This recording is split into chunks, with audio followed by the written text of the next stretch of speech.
ನಾನು ಚಿತ್ರರಂಗಕ್ಕೆ ಬಂದ 33 ವರ್ಷಗಳಾಯಿತು.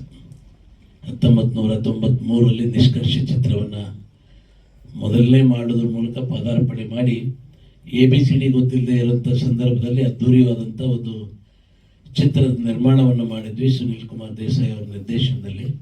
ನಂತರದ ಕಥೆಗಳು ತಮಗೆಲ್ಲ ಗೊತ್ತಿದೆ. ಇವತ್ತು ಚಿತ್ರರಂಗ ಬಹಳ ಕಷ್ಟದ ಪರಿಸ್ಥಿತಿಯಲ್ಲಿ ಇದೆ. ಅದನ್ನು ನಾವು ಮೇಲ್ದಾರಿ ತರಬೇಕಂತ ಹೇಳಿದ್ರೆ ಬಹಳ ಮುಖ್ಯ ಅಂತ ಹೇಳಿದ್ರೆ ಕತೆ. ನೀವು ಹೇಳಿದ್ರಿ ಈಗ 150 ಕೋಟಿ ಸಿನಿಮಾಗಳು ಹೀರೋನು ಕೂಡ ಡಬ್ ಆಗಿದ್ದಾವೆ, 80 ಕೋಟಿ ಹೀರೋಗಳು ಕೂಡ ಡಬ್ಬಕ್ಕೆ ಸೇರಿದ್ದಾರೆ. ನಿರ್ಮಾಪಕರು ಇಲ್ಲಿ 5-10 ಕೋಟಿ ಕಳ್ಕೊಂಡ್ರೆ ಅಲ್ಲಿ 106 ಕೋಟಿ ಕಳ್ಕೊಂಡಿದ್ದಾರೆ. ಅದಕ್ಕೆ ಈ ಒಂದು ಸೂಪ್ರಮ್ ಶೋ ಅಂತ ಒಂದು ಸಿನಿಮಾ ಬಂತು, ನಾವೆಲ್ಲರಿಗೂ ಗೊತ್ತಿದೆ. ಅದು ಭಾಳ ಅತಿ ಕಡಿಮೆ ಬಜೆಟಲ್ಲಿ ಅದ್ಭುತವಾದಂಥ ಒಂದು ಸಾಧನೆಯನ್ನು ಮಾಡಿದ್ದಾರೆ ಅಂತೇಳಿ ನಾನು ಕೂಡ ಸಿನಿಮಾ ನೋಡಿದಾಗ ಕತೆ ಎಷ್ಟು ಮುಖ್ಯ ಅನ್ನೋದು ಕೂಡ ಅದ್ರ ಮೇಲೆ ಗೊತ್ತಾಯಿತು. ಅದಕ್ಕೆ ಕತೆಗೆ ಬಹಳ ಒತ್ತು ಕೊಡಬೇಕು ಮತ್ತು ನಿರ್ದೇಶಕರ ಪಾತ್ರ ಬಹಳ ಮುಖ್ಯ. ಇವತ್ತಿನ ದಿನಗಳಲ್ಲಿ ಏನಾಗಿದೆ ಅಂದರೆ, ನಾನು ಈ 3 ವರ್ಷಗಳಿಂದ ಕತೆಗಳನ್ನ ಕೇಳ್ತಾ ಇದ್ದೀನಿ. ಸಿನಿಮಾ ಮಾಡಬೇಕು 20 ಸಿನಿಮಾ ನಿರ್ಮಾಣ ಮಾಡಿದ್ದೀವಿ ನಾವು, 5 ಸಿನಿಮಾ ನಿರ್ದೇಶನ ಕೂಡ ಮಾಡಿದ್ದೀನಿ.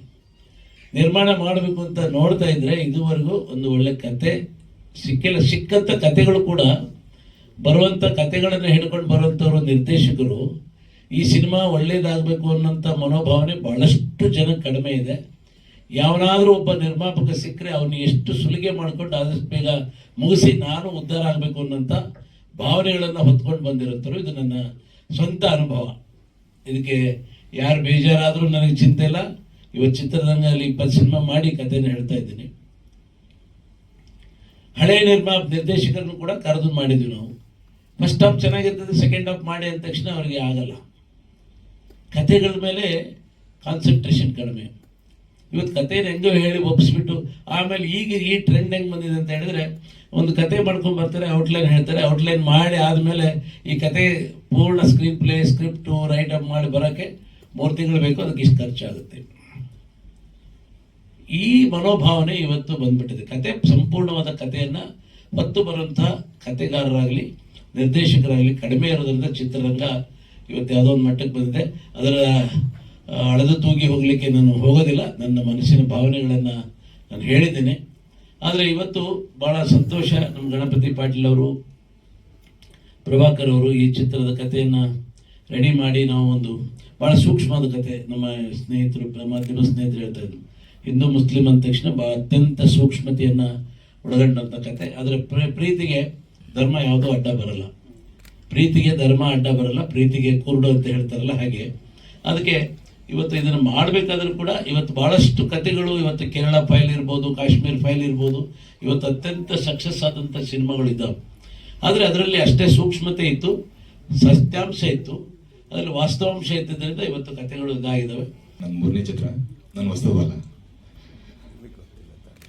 ನಾನು ಈ ಕನ್ನಡ ಇಂಡಸ್ಟ್ರಿಗೆ ಬಂದಿದ್ದು ಇನಾಮದಾರ್ ಚಿತ್ರದ ಮುಖಾಂತರ. ಸೊ ಮರಾಠಿಯಲ್ಲಿ ಒಂದು ಸಿನಿಮಾ ಮಾಡಿದ್ದೀನಿ.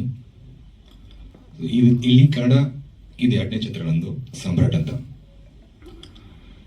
ಈ ಕತೆ ಹೆಂಗಿರುತ್ತೆ ಅಂತ ಹೇಳ್ಕೋದ್ರೆ, ಒಂದು ಹಿಂದೂ ಮುಸ್ಲಿಂ, ಒಂದು ಹುಡುಗ ಹಿಂದೂ ಮುಸ್ಲಿಂ ಹುಡುಗಿ ಅವರ ಮಧ್ಯೆ ನಡೆಯುವಂತಹ ಪ್ರೀತಿನ ಗೆಲ್ಲೋಕೆ ತನ್ನದೇ ಆದಂತಹ ಸಾಮ್ರಾಜ್ಯ ಸೃಷ್ಟಿ ಮಾಡಿದಂತಹ ಯುವಕನ ಒಂದು ಸ್ಟೋರಿ ಇದು.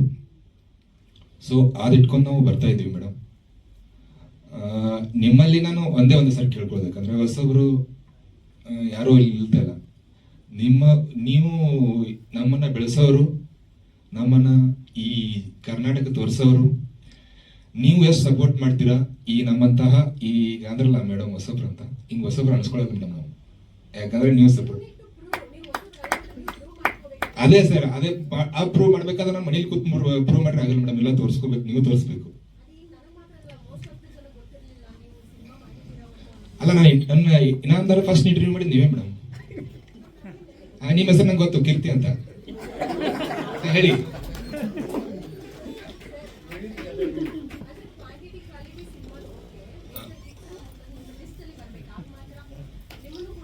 ನಮ್ಮ ಪ್ರಯತ್ನ ಇದೆ ಮೇಡಮ್, ನಮ್ಮ ಪ್ರಯತ್ನ ಪಕ್ಕ ಇದೆ, ನಾವು ಪ್ರಯತ್ನ ಮಾಡ್ತಾ ಇದ್ದೀವಿ.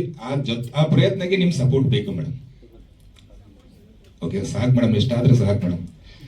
ಸರ್ ಈಗ ನಾವು ಬೆಳಗಾವಿ, ನಂದು ಬೆಳಗಾವಿ, ನಮ್ಮ ಸರ್ ಬೆಳಗಾವಿ, ಮೇಡಮ್ ಬೆಳಗಾವಿ, ನಮ್ಮ ಡೈರೆಕ್ಟರ್ ಸರ್ ಬೆಳಗಾವಿ ಡಿಸ್ಟಿಕ್ ಅವ್ರೆ. ಒಂದು ಬೆಳಗಾವಿ ಟೀಮ್ ತಗೊಂಡು ನಾವು ಬರ್ತಾ ಇದ್ದೀವಿ, ಉತ್ತರ ಕನ್ನಡ ಟೀಮ್ ತಗೊಂಡ್ ಬರ್ತಾ ಇದ್ದೀವಿ. ಸೊ ನಮ್ಮ ಉತ್ತರ ಕರ್ನಾಟಕ ಹುಡುಗರನ್ನ ಒಂದು ಅಟ್ಲಿ ರಿಕ್ವೆಸ್ಟ್ ಮಾಡ್ಕೋತೀನಿ, ಬೆಳೆಸಿ ಸರ್. ಸರ್ ಆಲ್ಮೋಸ್ಟ್ 10% ಶೂಟಿಂಗ್ ಆಗಿದೆ ನಮ್ದು. ಅಲ್ಲೇ ಬೆಳಗಾಂ ಅಕ್ಕಪಕ್ಕ ಕೋಲ್ಹಾಪುರ್ ಬಾರ್ಡರ್. ಯಾಕಂದ್ರೆ ಕೋಲ್ಹಾಪುರದಲ್ಲಿ ಅಂದ್ರೆ ನಮ್ಮ ಫಿಲ್ಮ್ ಇಂಡಸ್ಟ್ರಿ ನಮ್ಗೆ ಏನ್ ಬೇಕಾದ್ ಸಿಗುತ್ತೆ ಸರ್, ಪೊಲಿಟಿಷಿಯನ್, ಕೋರ್ಟು, ಅದೇನ್ ಬೇಕಿಲ್ಲ ನಾವು ರೆಡಿ ಮಾಡಬೇಕಾಗಿಲ್ಲ ಸರ್. ಆಲ್ಮೋಸ್ಟ್ ಎಲ್ಲ ರೆಡಿ ಇದೆ ಅಲ್ಲಿ ಫಿಲ್ಮ್ ಇಂಡಸ್ಟ್ರಿ, ಅಲ್ಲಿ ಫಿಲ್ಮ್ ನಗರದಲ್ಲಿ ನಾವು ಆಲ್ಮೋಸ್ಟ್ ನಾವು ಬೆಳಗಾವಿ ಅಕ್ಕಪಕ್ಕ ಮಾಡ್ತಾ ಇದೀವಿ ಸರ್. ಉಳಿಕಿದ್ದು ಒಂದು 20% ನಾವು UP ದಲ್ಲಿ ಮಾಡ್ತಾ ಇದೀವಿ ಸರ್ ಶೂಟ್. ಸೊ ಅದಕ್ಕೆ ನಾನು ಏನು ಹೇಳಕ್ ಬರ್ತಾ ಇಲ್ಲ ಸರ್ ನನಗೆ, ಯಾಕಂದ್ರೆ 3 ವರ್ಷ ಬಿಟ್ಟು ಬಂದಿಲ್ಲ ಸರ್. ಮೇಡಮ್ ನೆನಪೇ ಇಲ್ಲ ನಾನು, ನೋಡಿ ಹಿಂಗಾಗಿದೆ ನನ್ನ ಜೀವನ.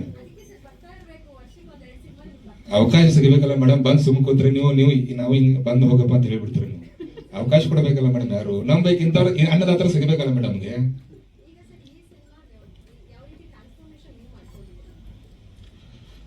ಪ್ರಯತ್ನ ನಡೀತದೆ ಮೇಡಮ್. ನೋಡ್ರಿಲ್ಲ ಮೇಡಮ್, ನೀವು ಯಾವ ರೀತಿ ರೆಡಿ ಆಗಿದ್ರೆ ಅಂತ ನೀವು ನೋಡಿರ್ಬೋದಲ್ಲ ಈಗ.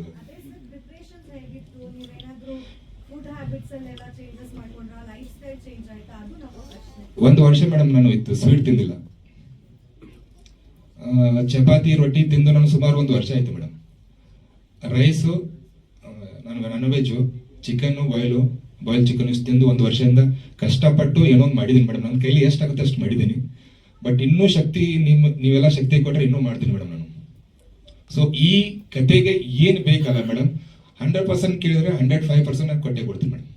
ಈ ಕತೆಗೆ ಏನು ಬೇಕಲ್ಲ ನಾನು 100% ಮಾಡ್ತೀನಿ. ನನ್ನ ನಿದ್ದೆ ಹಾಳಾಗ್ಲಿ, ಊಟ ಹಾಳಾಗ್ಲಿ, ನನ್ನ ಜೀವನ ಹಾಳಾದ್ರೂ ಚಿಂತೆ ಇಲ್ಲ. ಈ ಕತೆಗೆ ಏನು ಬೇಕು ಅದಕ್ಕೆ 100ಕ್ಕೆ 100% ನಾನು ತುಂಬೋ ಕೆಲಸ ಮಾಡ್ತೀನಿ. ಮತ್ತೆ ಮೇಡಮ್ ಥ್ಯಾಂಕ್ ಯು. ಡೈರೆಕ್ಟರ್ ಅವರು ಪ್ರಭಾಕರ್ ಶಿರಖಾನೆ ಅವರು ಒಂದು ಒಳ್ಳೆ ಸಬ್ಜೆಕ್ಟ್ ತಗೊಂಡು ಬಂದಿದ್ರು. ಹೇಳಿದ್ರು ನನಗೆ ಒಂದು ಒಳ್ಳೆ ಸ್ಟೋರಿ, ಒಳ್ಳೆ ಕನ್ಸೆಪ್ಟ್. ಈ ನಮ್ಮ ಭಾರತ ದೇಶದಲ್ಲಿ ಜಾತಿವಾದ ಮೇಲೆ ಮತ್ತ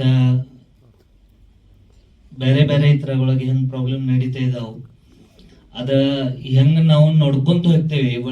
ಬೇರೆ ಬೇರೆ ಕಾಸ್ಟಿಸಮ್ ಅನ್ನಂಗಿಲ್ಲ ನಾನು. ನಮ್ದ ಧರ್ಮ ಒಳಗ ವೇ ಆಫ್ ಲುಕಿಂಗ್ ಹೆಂಗಿರ್ತಿದೆ ಬೇರೆ ಬೇರೆ ಅವ್ರ ಕಡೆ, ಅದೆಲ್ಲ ಈ ಮೂವಿ ಒಳಗ ತೋರ್ಸೋದು ನಾವು ಪ್ರಯತ್ನ ಮಾಡ್ತಾ ಇದೀವಿ. ಸೊ ಇದ್ರ ಬಗ್ಗೆ ಜಾಸ್ತಿ ಮಾಹಿತಿ ಅಂದ್ರೆ ಡೈರೆಕ್ಟರ್ ಅವರು ಕೊಡ್ಬೋದು. ಮತ್ತೆ ನಮ್ದು ಟೀಮ್ ಎಲ್ಲ ಎನರ್ಜೆಟಿಕ್ ಟೀಮ್ ಇದೆ. ಒಳ್ಳೆ ಸ್ಪಿರಿಟ್ ತಗೊಂಡ ಒಳ್ಳೆ ಎನರ್ಜಿ ಹಾಕಿ ಕೆಲಸ ಮಾಡತ್ತಾರೆ. ಅದಕ್ಕೆ ನನಗೆ ಬಹಳ ಖುಷಿ ಇದೆ. ಸೊ ನಾವು ಎಷ್ಟು ಬೇಗ ಆಗ್ತದೆ ಅಷ್ಟ ಈ ಮೂವಿದ ಶೂಟ್ ಕಂಪ್ಲೀಟ್ ಮಾಡಿ ಈ ಪ್ರಾಜೆಕ್ಟ್ ಆಚೆ ತರ್ತೇವೆ ಅಂತ ಹೇಳ್ತೀನಿ. ಧನ್ಯವಾದ.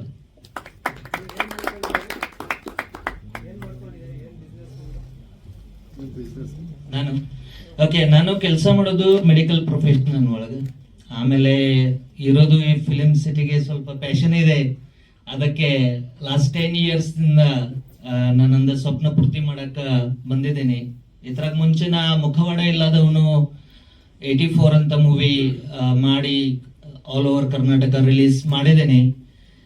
ಕೆಟ್ಟಿದೆ ಅಂದ್ರೆ ಸ್ವಲ್ಪ ಕೋವಿಡ್ ಒಳಗೆ ಆ ಮೂವಿ ರಿಲೀಸ್ ಆತ. ಫಸ್ಟ್ ನಾವು ಥಿಯೇಟರ್ಸ್ ಎಲ್ಲ ಓಪನ್ ಮಾಡಿ ಮೂವಿ ರಿಲೀಸ್ ಮಾಡಿ ಇದು ಮಾಡಿದ್ದೀವಿ. ಸೊ ಈ ಫಿಲಿಂ ಇಂಡಸ್ಟ್ರಿಗೆ ನನಗೆ ಬಹಳ ಒಳ್ಳೆ ಪ್ಯಾಷನ್ ಇದೆ. ಅದಕ್ಕೆ